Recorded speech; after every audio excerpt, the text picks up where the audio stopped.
right to it. Let's get right into our next event. I'm so excited to have Krystle Wright joining us. She is an adventure sports photographer from Queensland, Australia. She's on a quest to capture and present unique moments from extreme sports, from expeditions, and adventures all around the world. So she's known for pushing herself to extremes to get that elusive, that perfect shot, even if it means hanging from cliffs, swimming through unexplored canyons, or even trudging days through vicious, brutal weather. So joining us from Australia, I'm going to bring Krystle into the call. Hey, Krystle, how are you? Morning. I'm good. How are you? I'm good. It's so good to see you. I apologize. I'll just straight out and say it. I dragged you out of bed an hour early with the time zone mix up. Thank you so much for hanging out with us today. It's no worries. Yeah, we're still in daylight savings for a few more weeks or maybe another month yet. So it does confuse a few people. All right. Excellent. Well, Krystle, it's so good to see you. It's been a while since we've hosted you with classrooms. But yeah, I mean, one thing that students have always marveled at is your adventures and your outlook of just, not worrying about regret and just going after what you're passionate about. So I'm excited to have you share a little bit today with our audience. Yeah, no worries. I suppose I'll go straight into a share screen. Sure. It's been a little while. So share screen. Obviously, me being last minute, why is it not wanting to share? That's okay. I can probably help you through it. Is it saying it wants permission to screen record? Yeah, no, that's all good. Oh no, that's why I didn't click on this window. Okay, good. You solved it. Solved it. Rightio. So going into, this is working, correct? I don't see it yet. No. It's lost permission. Oh, this is great. That's okay. We can work it out. It's pretty easy to do the permissions. Are you on a Mac? Yeah, no, on the Mac, but it's just telling me that the Chrome keeps losing the permission, even though I've set it up. So you gave it permission. Okay. Let's try something really quick. If you go to that little apple in the corner, jump down to system preferences. This is when all the kids can realize apparently I'm quite old. No. Under system preferences is security and privacy. And then privacy. You should be able to scroll down till you see screen recording. Oh, it's telling me I got to quit the Google and that means you did the right thing. So exit the call and then pop back in with the link. Okay. All right. While we wait for Krystle to pop back in, we'll do a quick couple of housekeeping items. Do remember to check out the website.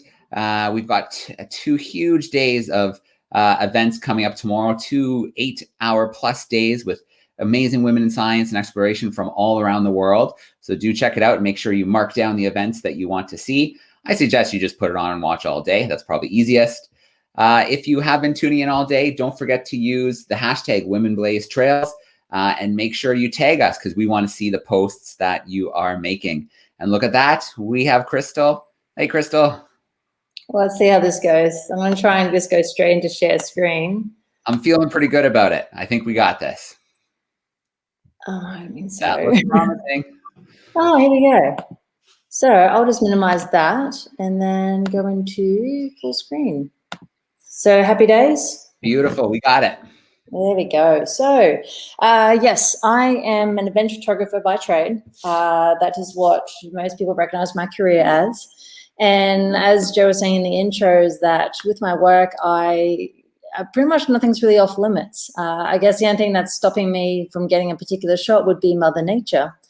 So here, whether I'm free diving, this was in the Mediterranean Sea, or this is in Moab, actually on the outskirts of Moab in Utah. A friend of mine here just paragliding against the most incredible cliffs out there. And then finally kayaking here at Spirit Falls in Oregon, or it's on the border of Oregon and Washington, the Little Salmon River, or White Salmon River.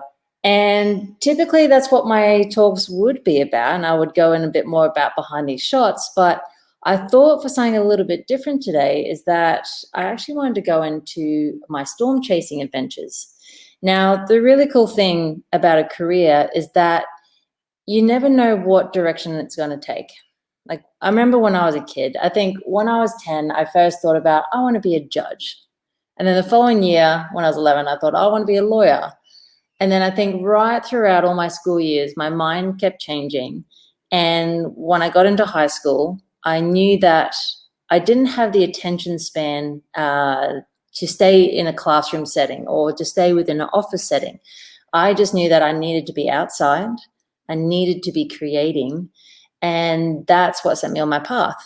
And through a series of events, basically at the end of high school, I decided, I'm going to pursue photography.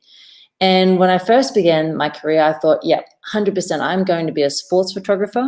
I'm going to go to the Olympics, the World Rugby Cup, all those huge events. That was truly the ultimate dream. But a few years into my career, I realized I don't think this is quite what I want anymore. And things began to change. And I decided, well, I'm just going to go shoot adventure full time. And so these images that you've seen, that has been majority of my career now, is that whether it's the kayaking, the free diving, or perhaps rock climbing, surfing, you name it, if I can get access, I will go and shoot it. But then a couple of years ago, I was given another opportunity where I was creating some short films for the brand of Canon cameras. And through this experience, I had reached out to photographer and Australian storm chaser Nick Moyer. And in his career, he has spent the last 20 years chasing bushfires, storms, any sort of environmental phenomenon or disaster. And in the spring, in the American Midwest, what is fondly known as Tornado Alley, is that during the spring and well into the summer, this place just comes alive. Now, as an Australian who loves to come to America regularly, although in the pandemic days, I have not been able to return, but storm chasers from all around the world will descend onto Tornado Alley, basically from April or May and onwards. But particularly in May, there's like this 2-week window, and they call it the outbreak. Now, this is when basically every single day there is a storm to chase, multiple storms to chase. And I just find it absolutely electrifying, and it's a bit addictive as well, I'd have to admit. It's amazing because, in the Midwest, it can be quite a flat landscape. And for me, who's someone who loves adventure, typically I'm trying to chase the mountains or the ocean, the waves. But then suddenly the Midwest actually becomes quite an adventurous place, because whilst the day may begin with blue skies and you look up and you think, oh, how can there be a storm? But then suddenly, as the heat keeps building, suddenly some little clouds start appearing, and it's almost like little popcorn clouds. And then they keep building, and they build and they build. And then next thing, it's like, well, wait a minute, they're exploding in the sky, and you'll get multiple storm systems. But then what's so unique in the States is that one of these storms that are building in the sky, it becomes a supercell because it actually starts swallowing up the energy and the storms around it. So it's sort of, it just swallows all this energy around it. And then for us, that's when we begin to chase. We want to follow that storm in particular. Now, with these storms, they can definitely be dangerous. It definitely takes skill. And I'm very thankful that I've been mentored and guided by Nick, who's teaching me how to read these storms, because you definitely don't want to end up in the wrong place. With America, what becomes so unique is that these storms have the ability to develop tornadoes. Now, I've seen a couple tornadoes now, which I have to admit it is so surreal. There are some things that you see in life that you just think, how on earth is this real? It just never compares. Like when you can see it online, you'll see it on the news, but until you stand there in person, seeing it with your own eyes, I cannot emphasize on just how surreal that feels, and just the absolute beauty, yet I guess, yeah, it's beautiful, but of course it's absolutely terrifying at the same time. And there's other things that happen with these storms as well. Gosh, there's so many layers, and it's so hard to try and control myself because I know we only have a limited time. But here in this photo in particular, this is in the Texan Panhandle, but in the distance there in the background, you can sort of see that dirt, that dirty sort of layer on the horizon. And that's basically, this storm had so much energy and hot air coming in front of it. It was actually picking up all the dust. And very soon after, we were actually completely enveloped in dust. And yeah, like with these cars, I chose this image specifically because I wanted to show us, like, you can't see very far ahead. And trying to drive in this was certainly a scary moment. But the storms are so powerful that it completely transforms an environment within, gosh, not like minutes, sometimes even seconds. But again, I get excited. I just think this is so cool to see. Because the other thing too, like by going on these journeys, is that you start to realize how much our environment is interconnected right around the world. I mean, the last storm season that I was able to come and chase, now this was back in 2019, the pre-pandemic, and we noticed that there's actually a lot of moisture, like a lot of rain, a lot of moisture in the atmosphere. And this was actually being affected at the time. There were actually fires happening in Central America. And that was actually playing a huge part in how the storms were happening in the American Midwest. Now, here in Australia, we're currently experiencing La Nina. So La Nina means that typically Australia is going to experience a very wet summer. And even now, as I'm talking, I'm seeing the rain starting to unleash here in Sydney. Now, whilst there might be rain here on the East Coast, we actually have a drought and bushfires on the West. But we'll have one specific low pressure system, typically a cyclone, that it completely dictates the Australian environment. So whilst the storm might begin in Western Australia and start creating bushfires, as it moves across Australia into South Australia, that exact same system then may start creating dust storms. And as it keeps moving east, well, that same system might even like create snow in the Victorian highlands, but then it will create, depending on the environment, either storms or even more bushfires on the East Coast. So the more that you start to learn about our environment, and whilst you might think, oh, there's a storm in my neighborhood today and it's just affecting us, well, funnily enough, who knows, like the next state across from you, that weather may have started there. I just find this absolutely fascinating. And with these supercells, this one in particular, we nicknamed this one the Beast, but this was one of the most perfect formations of a supercell. It was almost felt like a CGI. I was out of the movies, but as we stood there watching the system develop, it honestly started to spiral.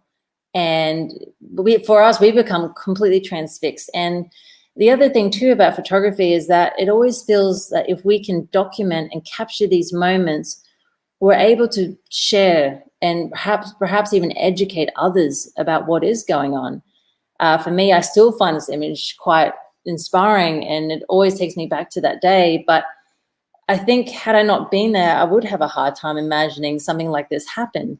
So through the power of photography, we always feel that even in these split-second moments, they do become quite powerful, because it does give someone else a glimpse into this experience, and even an understanding of like how impressive and amazing Mother Nature can be. Now with storm chasing, gosh, we spend a lot of hours in the car. I think in one season, in 12 days, we drove about 8,000 miles in the span of 12 days. So our trip began in Texas. We then went up to Oklahoma, up into eastern Colorado and Wyoming. And then we came back across into Kansas, Nebraska, back down to Oklahoma, Texas, into New Mexico, back to Texas, up to Oklahoma, back to Texas. You get the point. You end up driving almost laps around all these states, and it can be extraordinarily tiring. But I can't seem to, it's always hard to convey, is that when the storm action begins, it sends this adrenaline going through the body. It really wakes you up. So the problem is when we have these late nights and the action soon dies down, it definitely takes a toll on the body.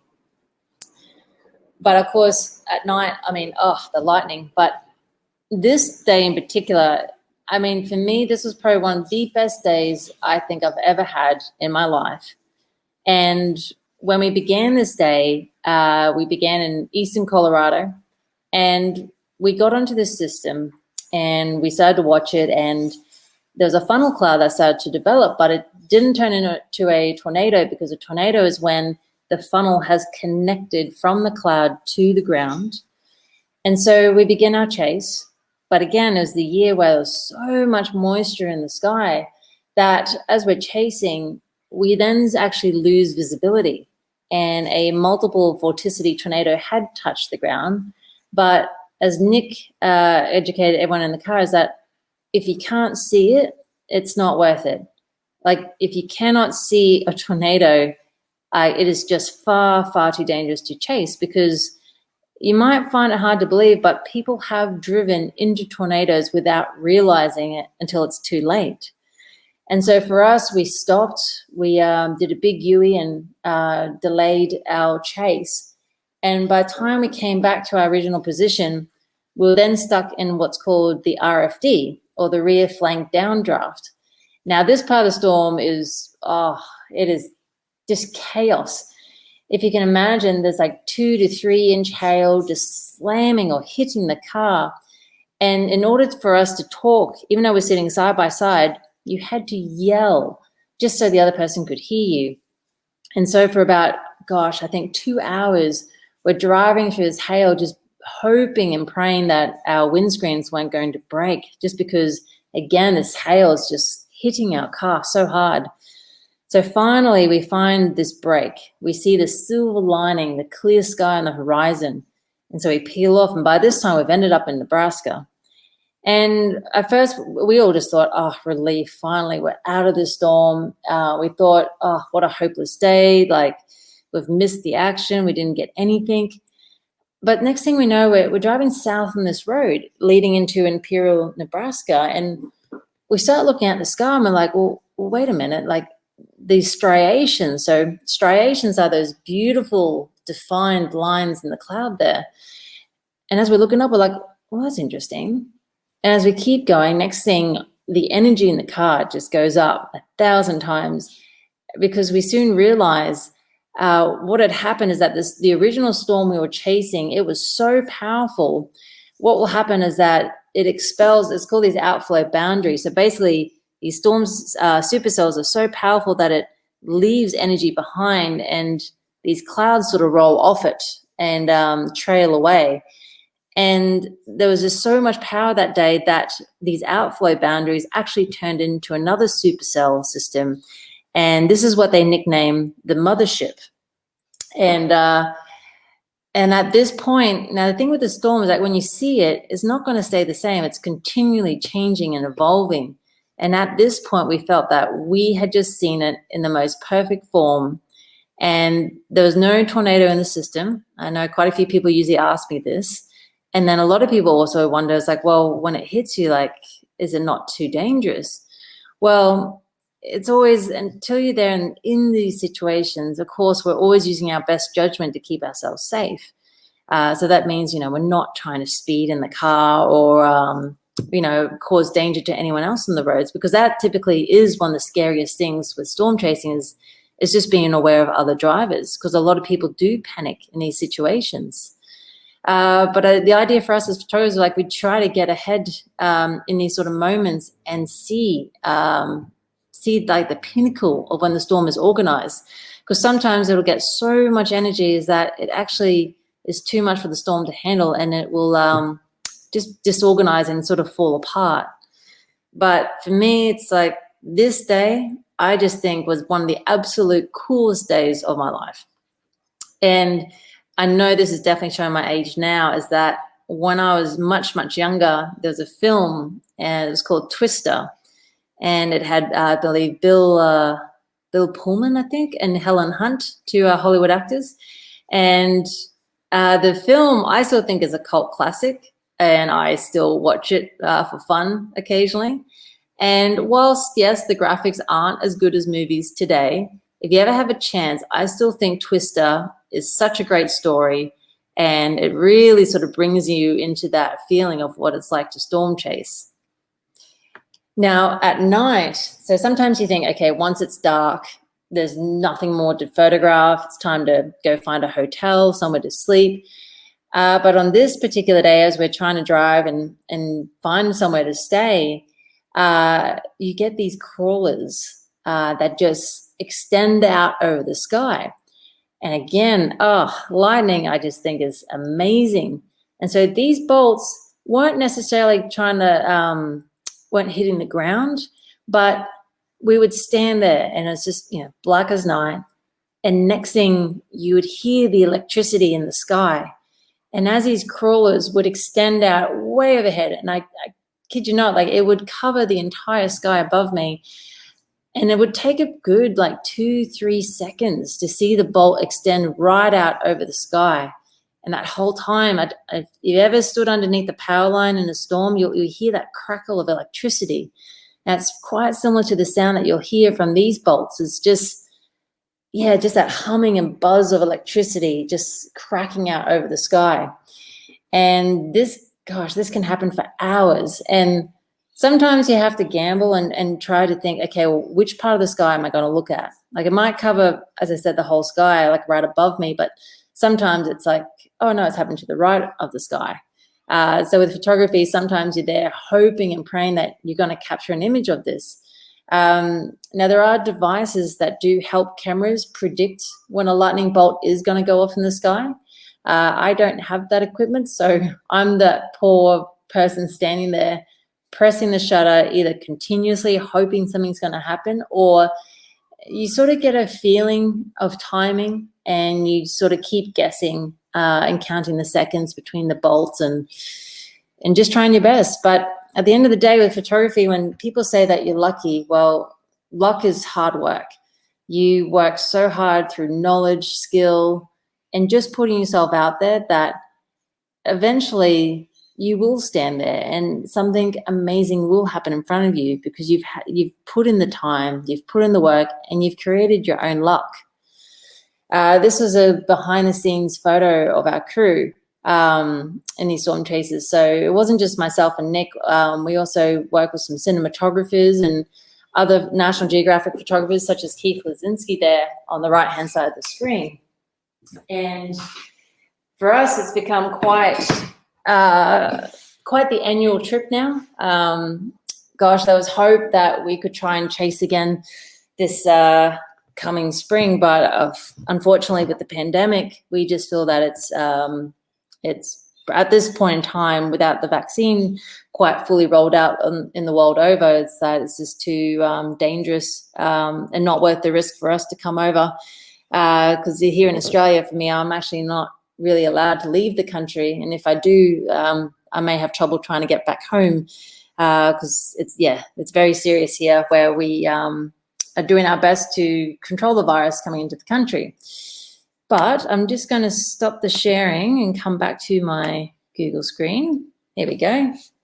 Gosh, Joe, are you still there? Or have I been talking? Yeah, no, there we go. No, 100%. I was tucked backstage just looking at all your pictures and just taking it all in. I was like, oh gosh, have I been talking by myself for the last half an hour or 20 minutes? No, 100% not. Definitely not. Oh my gosh. I had two real takeaways from what you shared with us just now. One being, I was just trying to picture you as a judge and having gone that route as your career when you mentioned that at the beginning. Oh. That would have been something.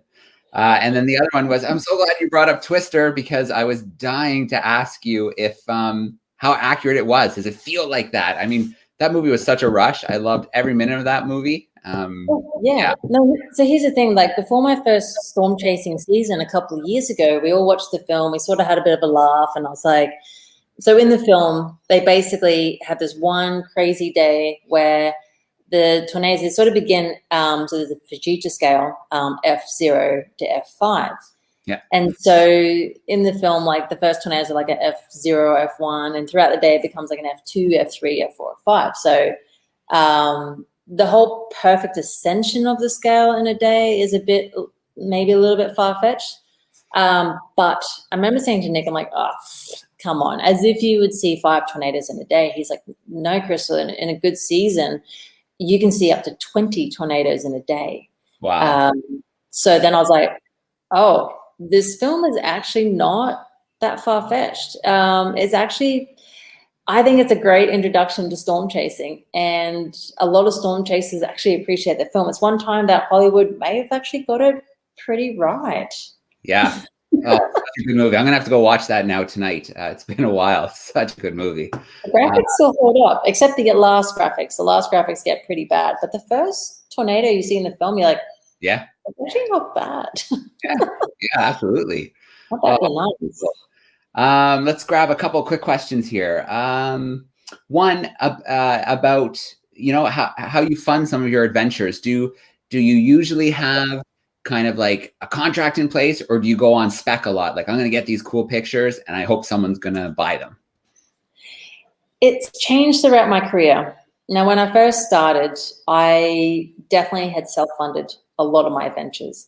I think sometimes, of course, there's that wish and desire that someone's going to find you and say, hey, I'm going to hire you and send you to French Polynesia because we want you to go photograph that big wave event. And then, yeah, it's a dream gig. But when I first started, I mean, no one knew me. No one knew my work. And so I thought, I can't wait for someone to bring me to bring these dream gigs to me. When you first start your career, you start at the bottom, and that's fine. I am so appreciative of the journey that I've taken and the hard work and money, everything I've invested into myself, because it has led to the opportunities that I experience now. So when I did start, I was self-funding. I began with the newspaper, and I was working perhaps 1 or 2 days a week on average.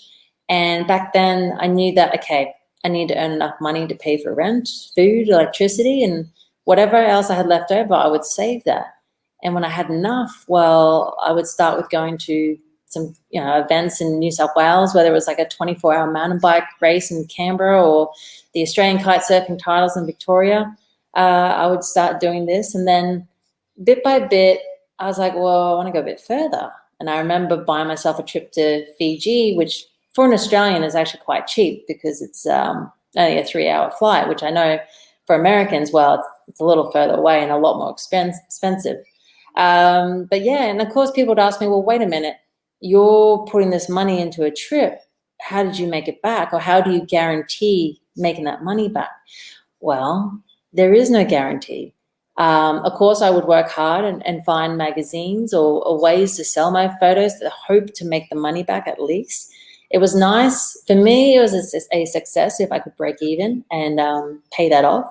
But I've done trips where I remember going to the Arctic to document a base jumping expedition, and I saved every dollar I could for, 8 months.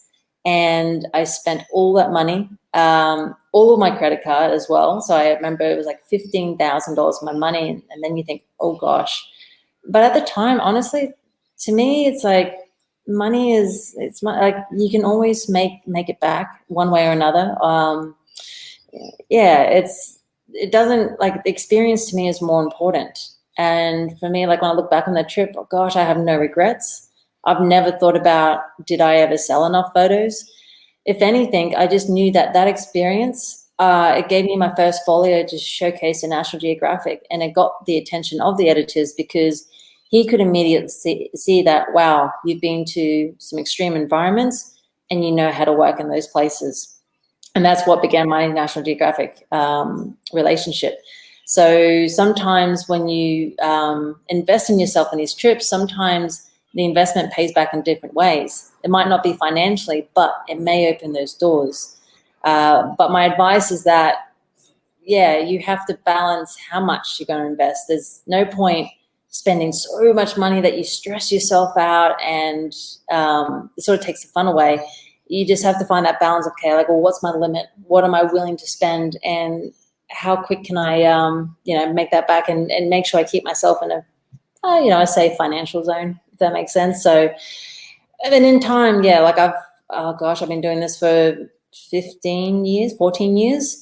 And I do get people who approach me. I had Red Bull America ask me yesterday if I was willing to come shoot the Air Force training camp. But I had to say no because I can't leave Australia. So that was a bit hard to swallow.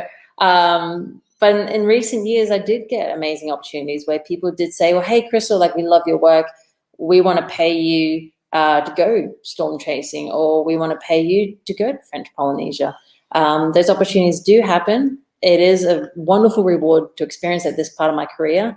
But I can still tell you, I'm still investing. I still spend money on myself. And like this winter in Australia, I am going to fund myself and drive across Australia and go to a place called the Kimberley, because I think that place is heaven on earth. And after an amazing wet season and all this rain, it's going to be absolutely incredible to get over there. And I just don't want to miss that experience. All right. Absolutely amazing. Krystle, thank you so much. A little background on today's event. Krystle emailed me last night, literally 20 minutes after someone backed out. And she was like, oh, it looks like it's going to be a great weekend. Let me know if I can help at all. I was like, well, so Krystle, thank you so much for jumping in. Thank you so much for sharing that storm chasing. Wow. I really hope next season you're able to come back and do it again. And if you see someone trailing you in behind, it might possibly be me. So thank you so much, Krystle, for joining us today. Of course. Oh, good.